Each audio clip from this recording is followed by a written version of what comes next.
Olá, meus queridos irmãos, eu quero saudá-los com a graça e a paz do nosso Senhor e Salvador Jesus Cristo.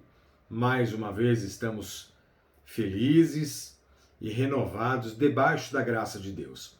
E nós vamos continuar as nossas videoaulas, que na verdade são devocionais, estudos bíblicos preciosos, que nós temos a oportunidade e o privilégio, meus irmãos, de meditar na palavra de Deus, de crescer um pouco mais, para glorificarmos o nome do nosso Senhor e Salvador Jesus Cristo. Portanto, abra sua Bíblia no Salmo 119, estamos estudando este precioso salmo, a excelência da palavra de Deus e os seus benefícios, a excelência da palavra de Deus. Salmo 119, verso 57 a 64. Acompanhe na tua Bíblia. Salmo 119, 57 a 64. Diz assim a palavra de Deus: O Senhor é a minha porção. Eu disse que guardaria as tuas palavras. Imploro de todo o coração a tua graça. Compadece-te de mim, segundo a tua palavra. Considero os meus caminhos e volto os meus passos para os teus testemunhos. Apresso-me, não me detenho em guardar os teus mandamentos. Laços de perversos me enleiam, contudo, não me esqueço da tua lei. Levanto-me à meia-noite para te dar graças, por causa dos teus retos juízos. Companheiro sou de todos os que te temem e dos que guardam os teus preceitos. A terra, Senhor, está cheia da tua bondade. Ensina-me os teus decretos. Até aqui, vamos orar nesta oportunidade para que Deus fale aos nossos corações. Senhor Jesus, Pai querido, nós nos encontramos na tua presença, com as Escrituras abertas, com a tua palavra, Senhor. E rogamos-te, ó Deus, que o Senhor fale aos nossos corações, alimente a nossa alma. Dependemos do Senhor. Fala conosco, Senhor. Fala com a tua igreja, Senhor Jesus. Fala com este irmão, esta irmã, que estará ouvindo a tua palavra. Abra o nosso entendimento, Senhor. Abra os nossos corações, para que venhamos compreender e aplicar os teus decretos, os teus juízos, a tua santa e bendita palavra. Toma conta da minha vida, Senhor, na exposição da mesma, e edifica a nossa igreja, edifica a todos, no nome santo poderoso de Jesus Cristo, nosso Deus. Amém. Muito bem, meus irmãos, essa é a nossa 8ª videoaula. E hoje, então, vamos nos concentrarmos nos versos 57 a 64. O Senhor é a minha porção. Eu disse que guardaria as tuas palavras. Verso 57. Meus irmãos, esta expressão do salmista não é só apenas uma declaração do amor profundo que ele tinha por Deus. Antes, equivale a dizer que o salmista tinha tudo. O Senhor é a minha porção. equivale a dizer exatamente isso, que o salmista tinha tudo. A ideia por trás aqui é que o salmista se apoderava de Deus, se apropriava de Deus. E não é simplesmente dizer que ele tinha uma parte de um todo, mas é dizer com todas as letras que ele tinha tudo, a porção inteira de Deus. E isso, meu irmão e minha irmã, é muito forte e soleníssimo. Esta oração, esta declaração que vai muito mais além do que uma declaração de amor, mas equivale a dizer que o salmista tinha tudo. Ele se apoderava de Deus, se apropriava do Senhor, vivia Deus o tempo todo. Meus irmãos, ter o Senhor Deus como a nossa porção, como minha porção, significa ter tudo na vida. Ter o Senhor como minha porção significa que temos o que é mais importante. E você sabe disso. Significa que não precisamos de mais nada. Eis aqui no verso 57, uma grande e eterna herança. O Senhor é a minha porção, ou seja, o Senhor é a minha herança. Veja, abra sua Bíblia aí no Salmo 73, verso 26. Também diz algo lindo a respeito disso. Salmo 73, verso 26. Eu vou ler. Ainda que a minha carne e o meu coração desfaleçam, Deus é a fortaleza do meu coração e a minha herança para sempre. Veja aí, mais uma vez lendo o verso 26. Ainda que a minha carne e o meu coração desfaleçam, Deus é a fortaleza do meu coração e a minha herança para sempre. Meus irmãos, que palavra forte, que palavra linda do salmista. E a segunda parte do verso é a sequência óbvia e natural. Sendo Deus a nossa porção, segue-se então a firme resolução de continuar se deleitando e guardando a palavra de Deus. Veja aí, o Senhor é a minha porção, eu disse que guardaria as tuas palavras. É uma sequência natural de uma firme resolução de continuar se deleitando e guardando a palavra de Deus. E essa palavra do salmista, ela ecoa as palavras de Jesus lá em João, capítulo 14, verso 23, que diz assim: se alguém me ama, guardará as minhas palavras. Se alguém me ama, guardará as minhas palavras. Então, nesse sentido, meus irmãos, aqui a sequência é óbvia e natural na vida do salmista e na nossa vida, de continuar se deleitando e guardando a palavra de Deus. E se alguém me ama, disse Jesus, guardará as minhas palavras.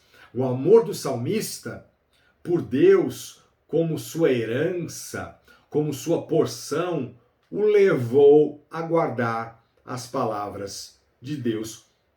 Uma sequência natural. O amor do salmista por Deus como sua porção o levou a guardar as palavras de Deus. Assim acontece conosco e deve acontecer.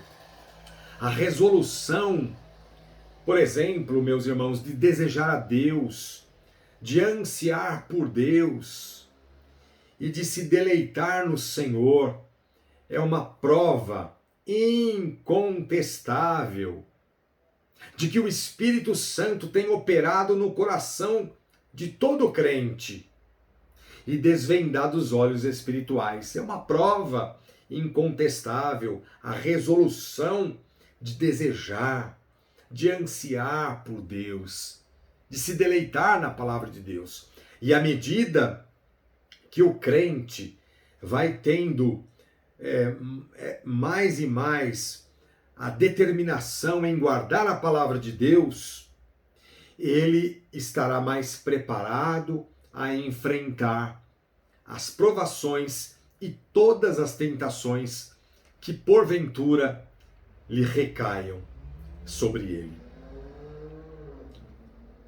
Imploro de todo o coração a tua graça, compadece-te de mim, segundo a tua palavra. Agora, no verso 58, nós observamos, meus irmãos, o salmista sabe orar. Ele sabe exatamente o que pedir a Deus. Quando vimos lá no verso 41, o salmista suplica pela misericórdia de Deus. Lá no verso 41, dá uma olhadinha e leia. Aqui no verso 58, o salmista não somente almeja, note, ele implora de todo o coração a graça do Senhor e roga que Deus se compadeça dele. Como falamos, o salmista sabe exatamente o que pedir a Deus. O salmista insiste no favor e na misericórdia de Deus. Estas expressões, elas denotam intensidade. Imploro de todo o coração a tua graça, compadece-te de mim, segundo a tua palavra. Estas expressões denotam exatamente intensidade. Note aqui, meus irmãos, ainda no verso 58, que o salmista nem sonha, ele nem cogita algum tipo de mérito, nada disso. Não faz parte do vocabulário do salmista. O salmista não exige, ele suplica. O salmista, ele não reivindica nada. Ele implora a misericórdia de Deus em sua vida, porque ele tem a consciência da sua própria miserabilidade. Ele tinha consciência do quão pecador ele era. Meus irmãos, o servo de Deus, o servo segundo o coração de Deus, sabe o que pedir. Nós devemos aprender sempre, saber o que pedir a Deus. E aí nós observamos no verso anterior que vimos, e no verso 58, o Senhor é a minha porção. Veja, um servo segundo o coração, ele sabe o que pedir a Deus. O Senhor é a minha porção. Imploro de todo o coração a tua graça. Compadece-te de mim, segundo a tua palavra. E eu encerro dizendo, o verso 58, dizendo assim: o que mais alguém poderia querer ou desejar, senão essas solicitações suplicantes, meus irmãos? Pense comigo, reflita um pouquinho. O que mais alguém poderia querer ou desejar, senão essas solicitações suplicantes do salmista, no verso 57 e no verso 58? O salmista também sabia ponderar a sua vida. Olha o que ele diz no verso 59. Considero os meus caminhos e volto os meus passos para os teus testemunhos. O salmista também sabia ponderar a sua vida. O que significa isso? O salmista, meus irmãos, vamos lembrar que ele era um homem de Deus. Ele era um homem piedoso que tinha prazer nas coisas de Deus. Nós estamos vendo isso e aprendendo com o salmista. Mas ele não era perfeito. E por essa razão, ele tinha a coragem de olhar, ele teve a coragem de olhar para a sua própria vida, por considerar-se imperfeito e carente da graça divina. Por considerar-se imperfeito. E ele diz: considero os meus caminhos. A ideia de considerar é ponderar, verificar, analisar, examinar a sua própria vida. E ele tinha coragem de examinar a sua própria vida. De novo, por considerar-se imperfeito e carente da graça divina, da graça de Deus. Com toda certeza, enquanto o salmista estudava a palavra de Deus, ele era levado a estudar a sua própria vida. E isso provocava um poderoso impacto e resolução. Com toda certeza. Enquanto o salmista meditava na palavra de Deus, estudava a palavra de Deus, ele era levado a estudar a sua própria vida. E isto lhe provocava um impacto e resolução. Esta expressão considero pressupõe uma atitude de reflexão, resolução, seguida de ação, com o objetivo de aprimoramento. Vou repetir, meus irmãos, esse raciocínio bíblico do salmista.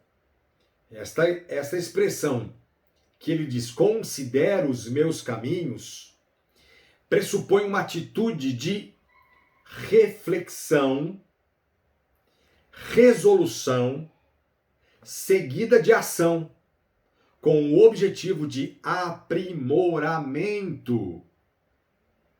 Meus irmãos, muitas pessoas são totalmente avessas à ideia de ponderar a sua própria vida, de examinar e refletir a sua vida, aquilo que eles estão fazendo, porque não estão dispostas a corrigir-se e a mudar. Não estão dispostas.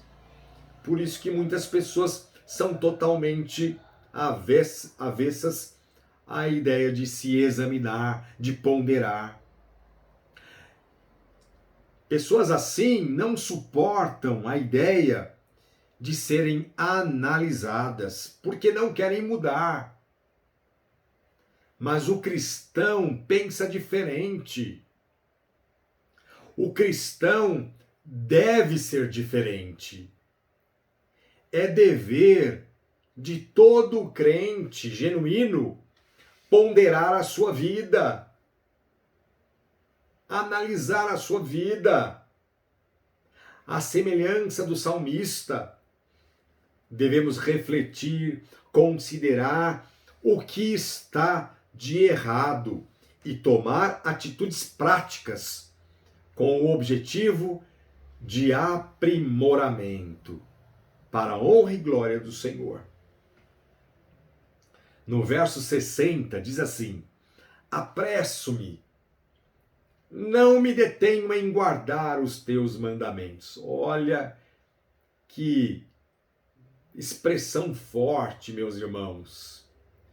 No verso 60, Deus nos ensina, por meio do salmista, uma lição preciosa.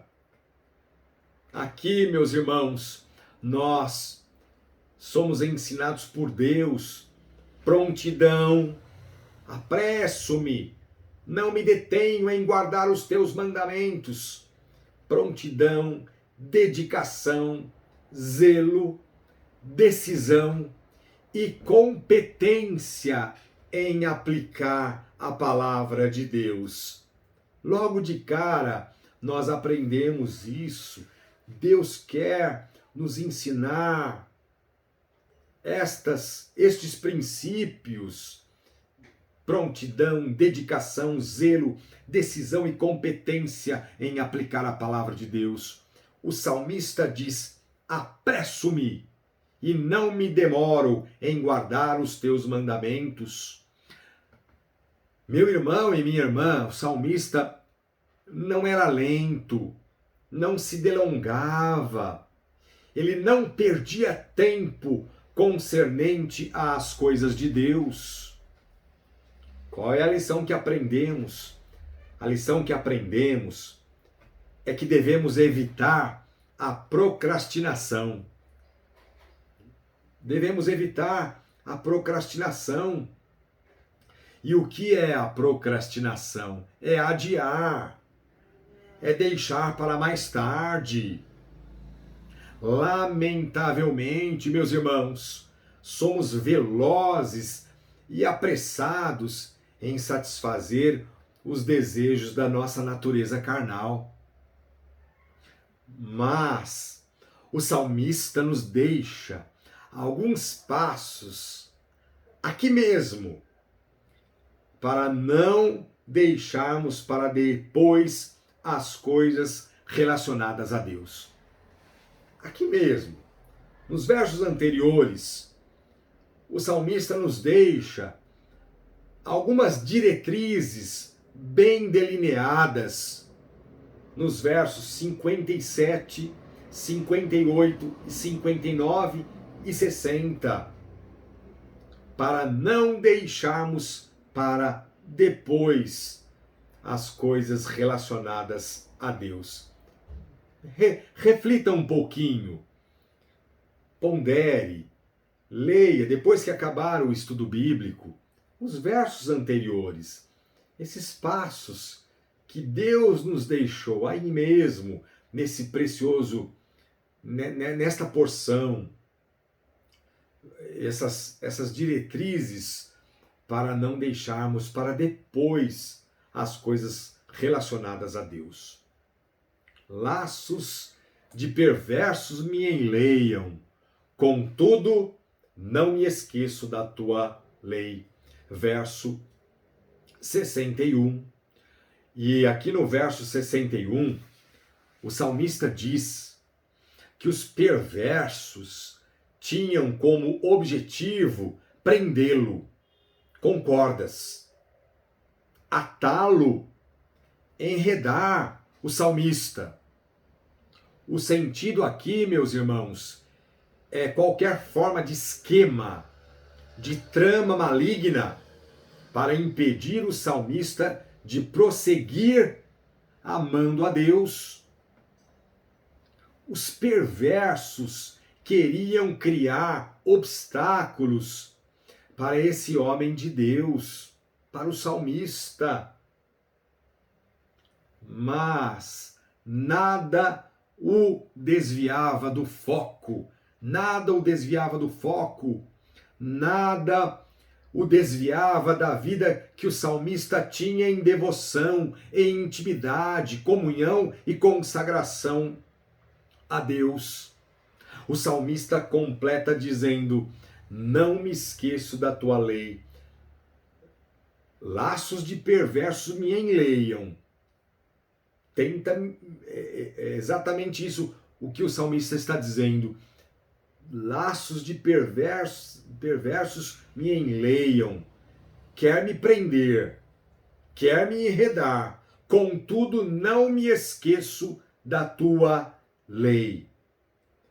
Meus irmãos, o diabo sempre vai tentar nos laçar e nos enredar com suas táticas e estratégias malignas, com o objetivo de nos paralisar e impedir a nossa jornada com Cristo, como acontecia com o salmista. E no caso do salmista, eram os perversos, inimigos literais, mas com certeza o diabo sempre atuando, sempre por trás de tudo. Mas aplicando para a nossa vida, meus irmãos, o diabo vai sempre tentar nos laçar, nos enredar com as suas táticas e estratégias malignas, com o objetivo de te impedir, de te paralisar a nossa jornada com o Senhor Jesus. Contudo, não devemos, como o verso, ele continua dizendo no verso 61, não devemos esquecer a palavra de Deus, não me esqueço da tua lei. Por quê, meus irmãos? É nas Sagradas Escrituras que buscamos forças em Deus para apagarmos os dardos inflamados do diabo. Outra lição maravilhosa que aprendemos no verso 62 agora é que o salmista não perdia tempo. De novo, não é? Ele não perdia tempo. Olha o que diz o verso 62. Levanto-me à meia-noite para te dar graças por causa dos teus retos juízos. Essa atitude de devoção do salmista em levantar à meia-noite para dar graças a Deus expressa uma intensidade de desejos por Deus, expressa fome e sede por Deus que o salmista tinha. Esta atitude do salmista em levantar à meia-noite para dar graças a Deus expressa intensidade de desejo, de fome e sede por Deus. A exortação, meus irmãos, de Deus para nós é que estamos, às vezes, muito longe disso. Muito longe disso, viu, irmãos? É claro que não significa que você deva necessariamente levantar da sua cama à meia-noite ou de madrugada. Não.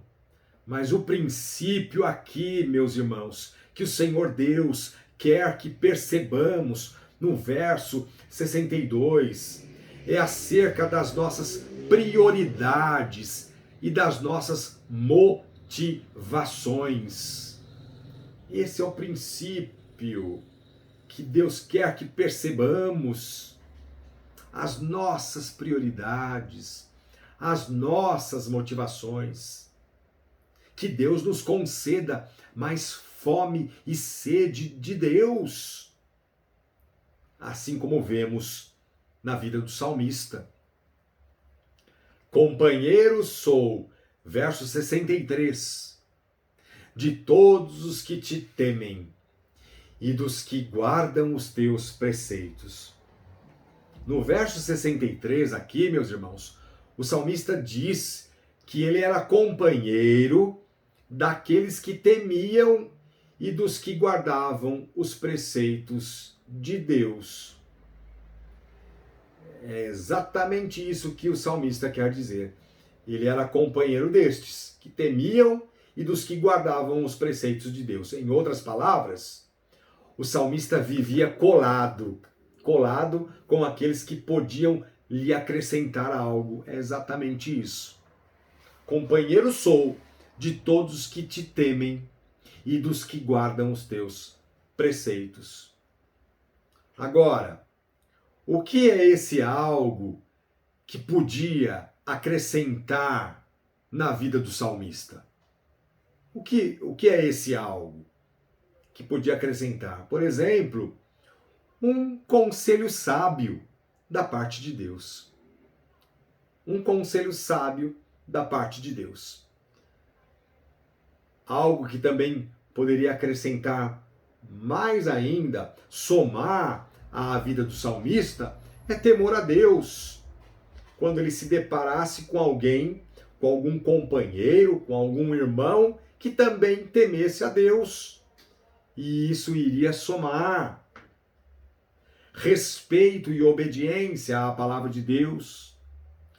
Quando ele se deparasse com um irmão que também respeitava, que também tinha obediência e zelo pela palavra de Deus, isso iria somar com a vida do salmista, meus irmãos. Ou seja, é tudo aquilo que tange o amor, o deleite e o compromisso a Deus. É o que significa esse algo, o que podia acrescentar na vida do salmista. Tudo aquilo que tange o amor, o deleite e o compromisso a Deus. Os que temem a Deus amam os que temem e fazem uma seleção de seus amigos. Veja, repetindo, os que temem a Deus amam os que temem e fazem uma seleção de seus amigos, tendo como base de esses amigos serem também tementes a Deus. Se esses companheiros temessem e guardassem os mandamentos do Senhor, o salmista, por sua vez, conservaria a sua companhia com eles. É claro que sim. Se esses companheiros, se esses irmãos temessem e guardassem os mandamentos do Senhor, o salmista, por sua vez, conservaria a sua amizade, conservaria a sua companhia com eles. Irmãos, em que sentido Deus não faz acepção de pessoas? Vamos dar um exemplo. Em que sentido Deus não faz acepção de pessoas? Deus não faz acepção de pessoas no sentido de igualdade. Somos todos universalmente iguais, pecadores, dependentes e carentes de Deus. É nesse sentido que Deus não faz acepção de pessoas.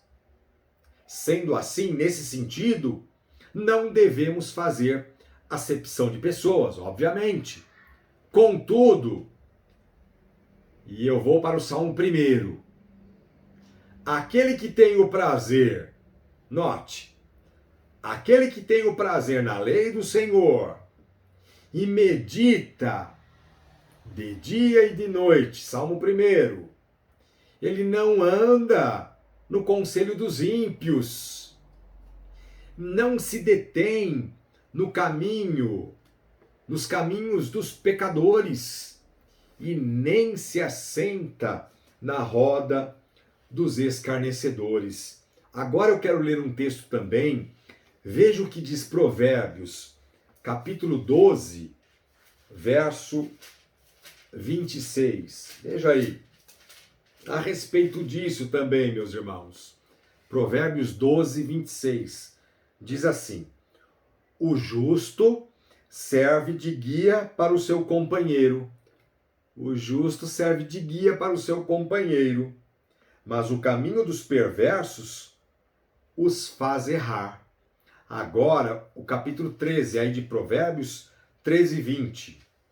Diz assim: quem anda com os sábios será sábio, mas o companheiro dos insensatos se tornará mau. Olha só, tem tudo a ver com esse verso que estamos aqui tratando, o verso 63. Quem anda com os sábios será sábio, mas o companheiro dos insensatos se tornará mau. Portanto, é como o salmista diz: companheiro sou de todos os que te temem e dos que guardam os teus preceitos. Se esses companheiros, repetindo e encerrando aqui este verso, se esses companheiros temessem a Deus e guardassem os mandamentos do Senhor, o salmista, por sua vez, conservaria essa amizade, a sua companhia com eles.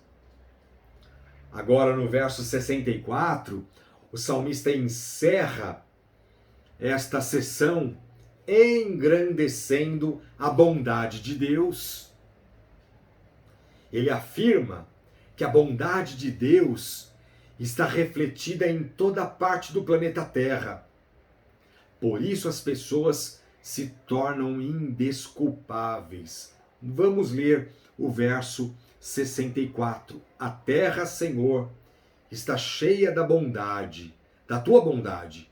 Ensina-me os teus decretos.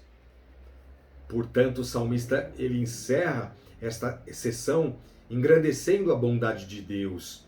E ele afirma que a bondade de Deus está refletida em toda parte do planeta Terra. Por isso é que as pessoas se tornam indesculpáveis.